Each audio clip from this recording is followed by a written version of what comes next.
Welcome to ILTV's Insider. I'm Aaron Porras, and our main topic tonight, the battle for religious tolerance at the Kotel, or the Western Wall in Jerusalem. To begin, Israel now officially banning gender partitions from being erected at the Egalitarian prayer space, aka the Ezrat Israel Family Plaza.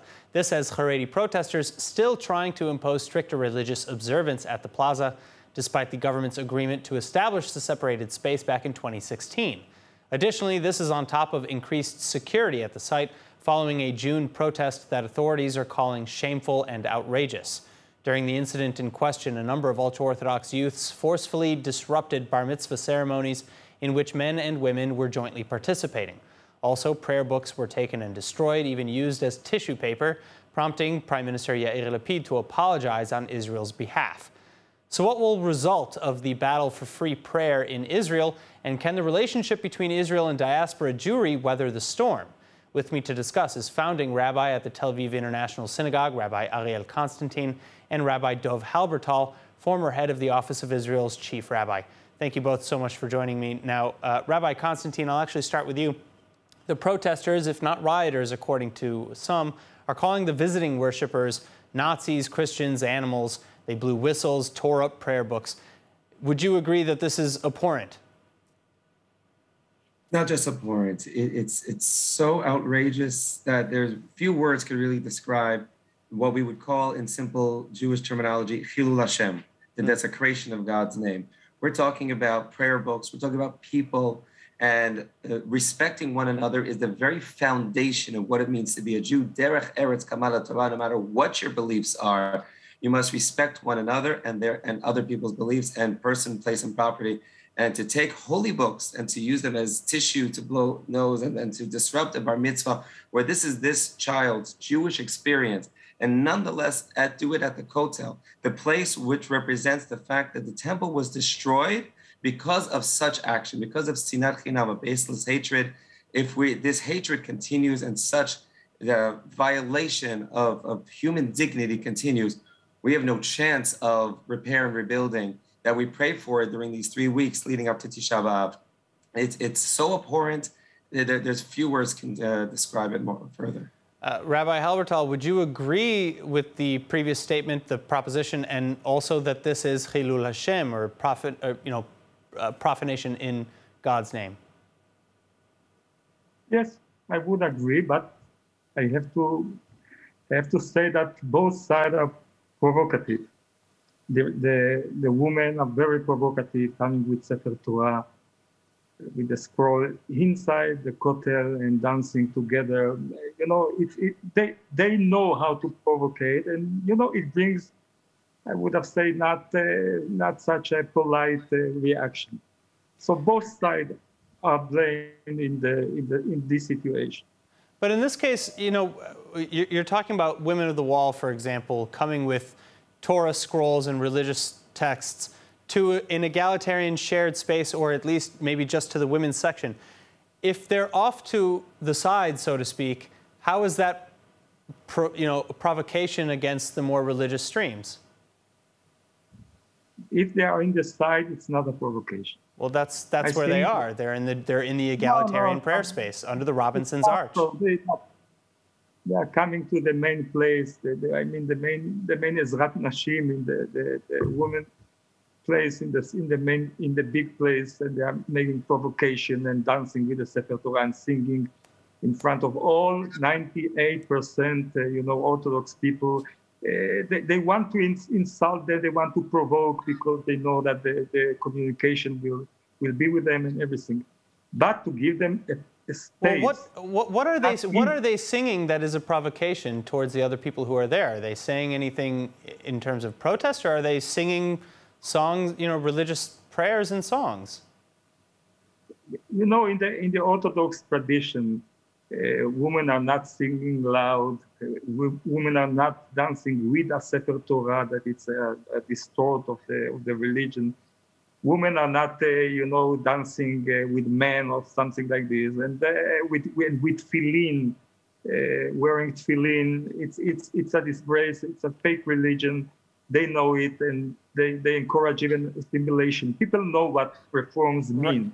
So you know it's a big provocation against the 99% Orthodox people there. Why to do it? Why? All right, Rabbi Konstantyn, I'd like your response to some of Rabbi Halbertal's statements.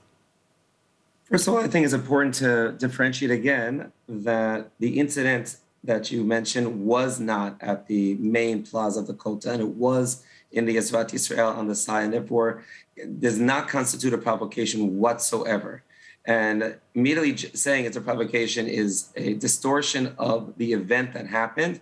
And there was zero provocation. People came and sought out a conflict and created a terrible Chilul Hashem, a desecration of God's name. And I truly hope that Rabbi Habertal does agree fully and absolutely and unequivocally on that point. Regarding the women of the wall, that's a different story, and that's a different topic. While I agree that I think there's no reason to create provocation on either side and to push the envelope unnecessarily, we also have to recognize the fact that there are multiple opinions, even within Orthodox Jewry. So 98% of Orthodox agree with something that's actually not true. There's a very large degree of Orthodox who disagree with the with the fact that can women sing? We just had Yael Dayan was an Orthodox singer singing in front of President Biden, and everyone was congratulating her for not shaking her hand, but nobody said anything about her singing. And because many of the Orthodox have a very much consensus that songs of praise, we have Rabbi Yaakov Weinberg, who promoted the fact that as long as they are songs that are holy songs, there's not a problem. They're not singing and dancing with men and women together. It's exclusively in the women's section. While I don't agree with all of their tactics and all of their actions halachically personally, I do respect their right to worship. And I think that everyone has to focus right now, especially again, as I'll say it again, during these 3 weeks, on unity and understanding and tolerance, especially where there are halachic permissions. And it's not like we brought a pig to the sanctuary that could be completely offensive and a desecration of the holiness of the place, or an idol or something that's truly consensus and abhorrent to Jewish tradition. So Rabbi Halbertal, to that end, is there any observance outside of the ultra-Orthodox Haredi version of observance that you would permit at the wall? Because it sounds like from your earlier protestations that the fact that women are there praying and singing is already in and of itself a provocation.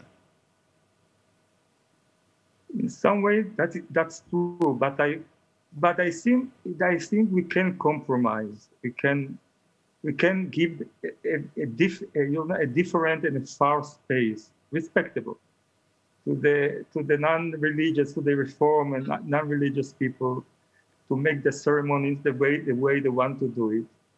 But to be far away and to be a respectable place. So isn't the Robinson's Arch, which is all the way on the opposite end, far enough? It's all the way on the opposite end from the main area. It's a good place. I think it's a good place, and even in this place, they everybody can be more moderate and try to remember that it distorts and it interrupts and everything. So even they sing there, even they are taking Sifrei Torah scrolls and dancing with it, to do it more in a moderate way, to consider each other, and it can be a good solution. Be far away to consider each other, but not to give them a formal recognition, in behalf of the state, to be a part of the spectators, or to be a part of those who make the decisions all over the Kotel, things like this. So I think it can be a good compromise, and it will be a good compromise. All right. Well, so do you think that these youths then, because as we mentioned before, they went into the egalitarian prayer space to interrupt these bar mitzvot? Where did they get that support for that? Because it seems like they were organized. So who is supporting, or maybe even sending, this group of protesters into that area, or do you think that they were acting on their own, Rabbi Halbertal? No, it's on their own. They are very annoyed about all the situation. It's a tense situation. Every Rosh Chodesh, every month they are coming there and provoke both sides. I think if we will compromise, gentlemanly, to be polite and everything, to consider each other, and so things like this will not happen. Maybe few people it will still be like this, young people. But if the police will act the way they have to act, so things will be all right in the coming years. This is, I think, the best compromise, and I think it will be the compromise. Rabbi Konstantyn? I'm glad to hear as well that Rabbi Habertal is supporting a compromise and respecting other people's practices. Again, as an Orthodox rabbi, I don't agree with all the other practices, but I insist on respect one for another. And the respect, you're right, has to go both ways. And therefore, if there's an area that the 80% of the Jewish people worldwide, and we're talking about diaspora Jewry, can connect in their way Jewishly, whether I agree with it or disagree with it, I need to enable them to connect to our tradition in the way that they see fit and respect that without offending sensibilities of others. And certainly the Ezrat Yisrael was a very smart solution, and it must be respected, and enabling everyone to worship as they see fit. As we say, Ki beiti beit tefillah yikarei l'chol ha'amim, this is a place of worship for all nations. Certainly we must embrace all Jews and respect, even if we don't agree with their mode of worship. And remember that these people are people who are coming from the diaspora. We could either alienate them and disenfranchise them. This is a child's bar mitzvah. Imagine what he's thinking. Imagine, I don't want anything to do with this Judaism. It's probably what he came away with. I mean, that's a scary thing. We have a responsibility. Rabbi Konstantyn, would you agree at all with Rabbi Halbertal that maybe it is in some way a provocation when they arrive and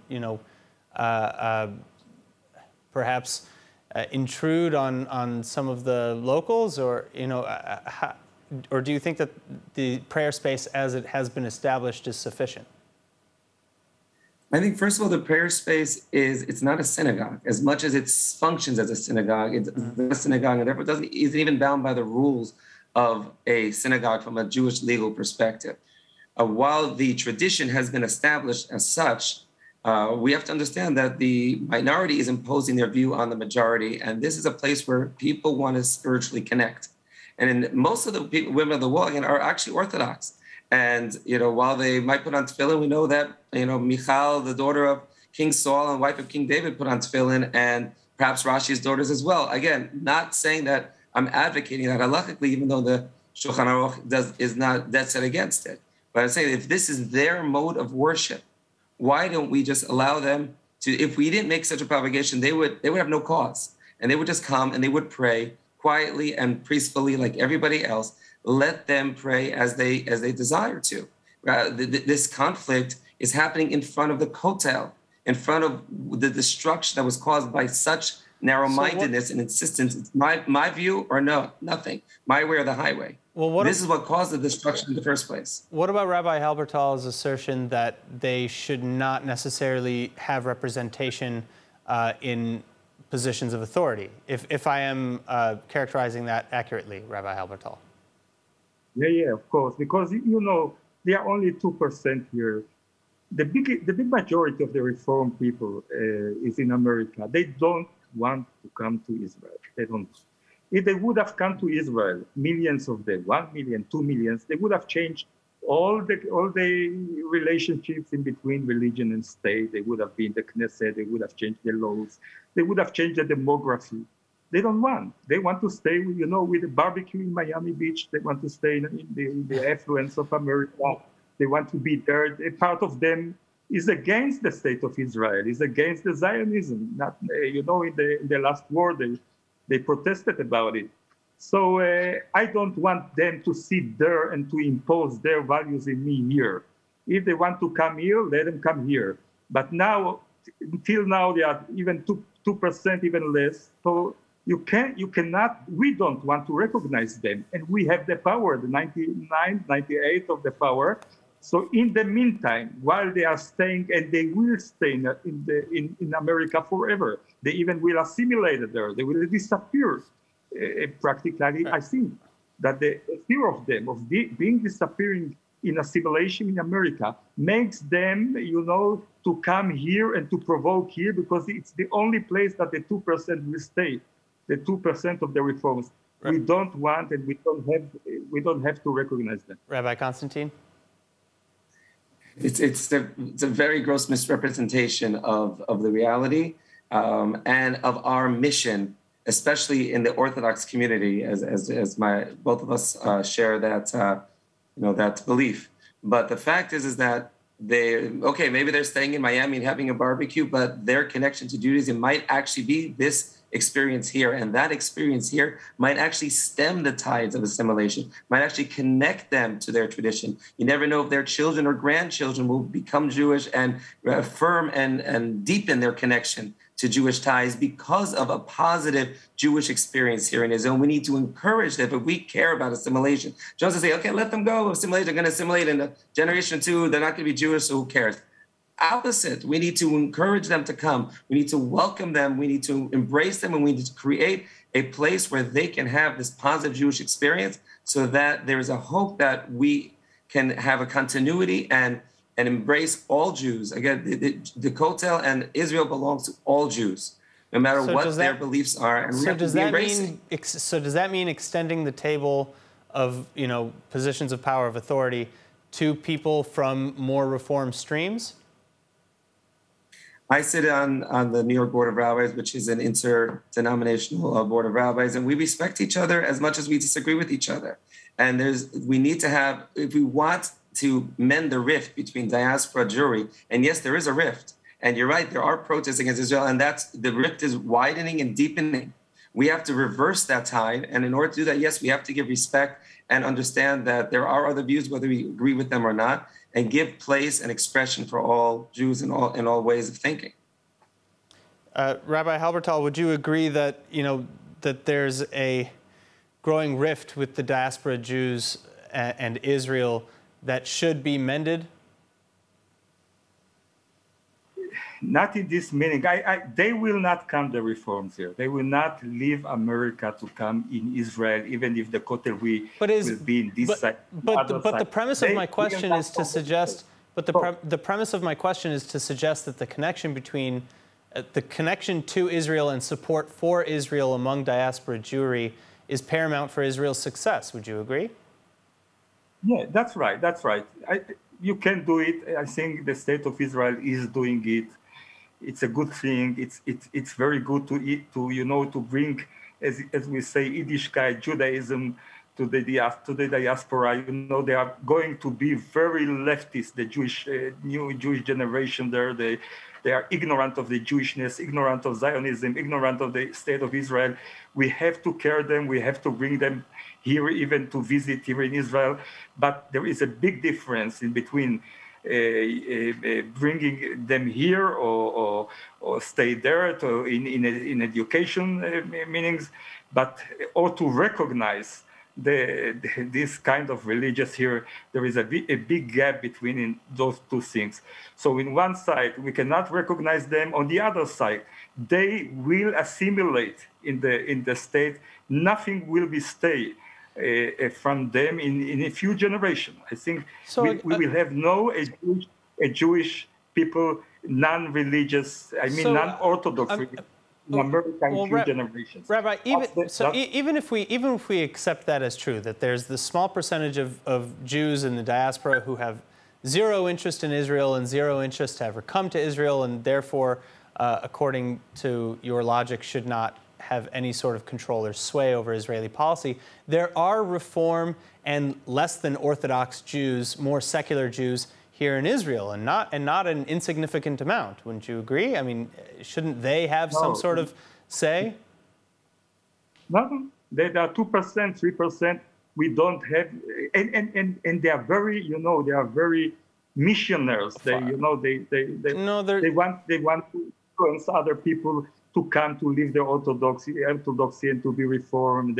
They are very eager to I mean, there are modern Orthodox. There are many different streams. There's conservative. There are many different streams on the spectrum between Haredi and totally secular That's right. reform. So, I mean, and not all of them fall on the Orthodox spectrum.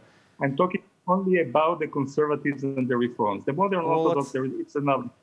And the reforms, the conservatives are 2-3%, not more. They don't deserve to be recognized. Rabbi Konstantyn? They are not coming to Israel. Let them come here. They're not. Well, they don't. I'm talking now about those who are in Israel as well. Rabbi Konstantyn, how much sway does or should the non-Haredi sects of Jewish Israel have over Jewish edict and legislation? Okay, first of all, I don't have a statistical study of what percentage of conservative reform live in Israel, but really it's irrelevant. The fact that Israel is the Jewish nation of all Jews, whether they make Aliyah or not. Obviously, we would love everyone to make Aliyah and come home and to reconnect, not just to our Judaism, but to our ancient homeland. That is certainly something very, very beautiful and encouraged. We both agree. Yet, that doesn't mean that the fact that they're not going to make Aliyah doesn't mean that they don't have a right to connect to our holy sites and their holy tradition, which are the sites that we hold so near and dear. So to say that if they're not here, they're irrelevant is a mistake. Because again, it pushes them away, it alienates, rather than bringing them close. And we have to just write them off and say they're all going to assimilate, so why should they have any say? Is the opposite approach. We have to bring an embracing approach, bring them in, and give them an opportunity to express themselves. And those who are in Israel also, I'm glad that, we recognize this conversation. It's about modern Orthodoxy as well being a legitimate stream, which is something that we disagreed upon a previous time. But nonetheless, again, there's a wide spectrum of opinions beyond Orthodoxy. And we could both agree to not agree with them, but we still have to respect them. All right. Thank you again, Rabbi Dov Halbertal and Rabbi Ariel Konstantyn. I really appreciate you coming in for this conversation. And thank you, of course, everybody at home for joining us. I'm Aaron Porras. This was ILTV's Insider, and please tune in next time for more on everything Israel, and let us know in the comments online if there's a topic that you'd like us to cover next. And finally, for more of the latest updates from Israel, make sure to subscribe to our newsletter at ILTV.tv. Sign up for our streaming platform, ILTV Plus. Thank you so much. Be well. We'll see you soon.